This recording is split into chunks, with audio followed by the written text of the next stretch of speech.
নমস্কার বন্ধুরা, কেমন আছো তোমরা সবাই? আশা করি নিশ্চয়ই সবাই ভীষণ ভালো আছো। তো আবার চলে এসেছি একটা নতুন ভিডিও নিয়ে। তো দেখো, সকাল প্রায় 8:30 বাজে। এখানে আমার পুচকে এখনও ঘুমিয়ে আছে।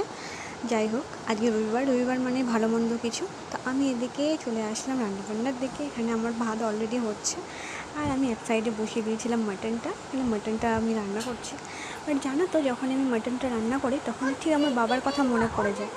এবং বাবার কথা যখনই মনে পড়ে যায় তখন একটু চেষ্টা করি বাবার স্টাইলে মাংসটা রান্না করার। জানি না কেমন হবে, কার কেমন লাগে ঠিক আমি জানি না, কিন্তু আমার বাবার হাতের মাংস খেতে আমাকে ভীষণই ভালো লাগে, কারণ আমার বাবা মাংস ভীষণ ভালো রান্না করে।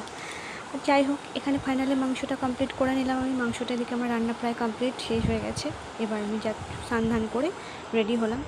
আর এইখানে দেখো, আমার এই পুচকে একটা আছে যে সারাদিন শুধু দুষ্টুমি আর শয়তানি করে বেড়ায়। এই দেখো, সারাদিন তো কোনো কাজ নেই, খালি এদিককার জিনিস ওদিক আর ওদিককার জিনিস এদিক করেই বেড়াচ্ছে। আর এই দেখো, ওকে নিয়ে আমার সারাদিন প্রায় কেটে যায় এইভাবেই, দুষ্টুমি করে করে ওর সময় কেটে যায়। এদিকে স্নান করে আমি রেডি। ফাইনালি এবার যাবো লাঞ্চ করতে।